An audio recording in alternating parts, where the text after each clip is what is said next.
KCET ಅಪ್ಲಿಕೇಶನ್ನ apply ಮಾಡೋದಕ್ಕೆ last date ಯಾವತ್ತೊಂದು ವಿದ್ಯಾರ್ಥಿಗಳು ಕೇಳ್ತಾ ಇದ್ದಾರೆ. ಲಾಸ್ಟ್ ಡೇಟಿಗಿಂತ ಫಸ್ಟ್ ಆಫ್ ಆಲ್ ಇನ್ನು KCET ಅಪ್ಲಿಕೇಶನ್ ಅಪ್ಲೈ ಮಾಡೋದಕ್ಕೆ ಅಪ್ಲಿಕೇಶನ್ ಹಾಕೋದಕ್ಕೆ ಡೇಟ್ ಏನೂ ಸ್ಟಾರ್ಟ್ ಆಗಿಲ್ಲ.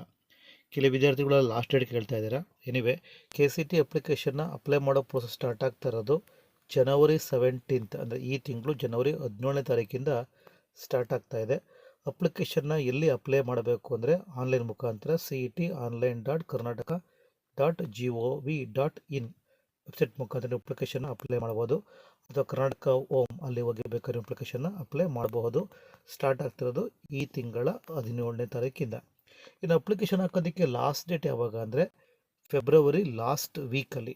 ಫೀಸನ್ನು ಪೇ ಮಾಡೋದಕ್ಕೂ ಅಷ್ಟೇ ಫೆಬ್ರವರಿ ಲಾಸ್ಟ್ ವೀಕ್ ತನಕ ಇರುತ್ತೆ. ಡೇಟು ಎಕ್ಸ್ಟೆಂಡ್ ಆಗ್ಬೋದು. ಈಗ ಅನೌನ್ಸ್ ಮಾಡಿರೋದು tentative date, may be date extend ಆಗುತ್ತೆ. ಇನ್ನು KCET ಫೀಸ್ ಸ್ಟ್ರಕ್ಚರ್ಗೆ ಬರೋದಾದರೆ general, OBC, 2A, 2B, 3A, 3B ವಿದ್ಯಾರ್ಥಿಗಳಿಗೆ ಅಂದರೆ ಫಾರ್ ಬಾಯ್ಸ್, ಮೇಲ್ ಸ್ಟೂಡೆಂಟ್ಸ್ಗೆ ಫೀಸ್ ಸ್ಟ್ರಕ್ಚರ್ 500 ರೂಪಾಯಿ ಇತ್ತು. ಲಾಸ್ಟ್ ಇಯರ್ ಫೀಸ್ ಸ್ಟ್ರಕ್ಚರ್ ಇದು. ಅಧಿಕೃತವಾಗಿ ಈ ವರ್ಷದ ಫೀಸ್ ಸ್ಟ್ರಕ್ಚರ್ KA ಅನೌನ್ಸ್ ಮಾಡಿಲ್ಲ. ಮೇ ಬಿ 99% ಇದೇ ಫೀಸ್ ಸ್ಟ್ರಕ್ಚರ್ ಇರುತ್ತೆ ಅಂತ ಹೇಳ್ತಾ ಇದ್ದಾರೆ. ಹಾಗಾಗಿ ಆ ಫೀಸ್ ಸ್ಟ್ರಕ್ಚರ್ ನಾನು ಹೇಳ್ತಾ ಇದ್ದೀನಿ.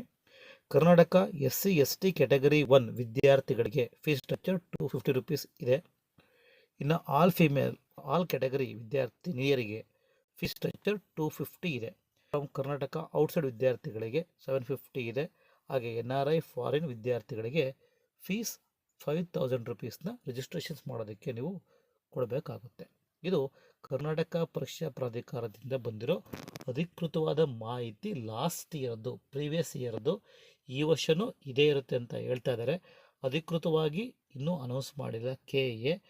ಮೇ ಬಿ ಇದೇ ಫೀಸ್ ಸ್ಟ್ರಕ್ಚರೇ ಇರುತ್ತೆ 99%. ಬೈ ಚಾನ್ಸ್ ಏನಾದರೂ ಡಿಫ್ರೆನ್ಸ್ ಆದರೆ ನಿಮಗೆ ಇಂಟಿಮೇಟ್ ಮಾಡ್ತೀವಿ. Anyway KCET application form start ಆಗ್ತಾ ಇರೋದು ಈ ಮಂತ್, ಅಂದರೆ ಜನವರಿ 17ನೇ ತಾರೀಕಿಂದ ಸ್ಟಾರ್ಟ್ ಆಗ್ತಾ ಇದೆ.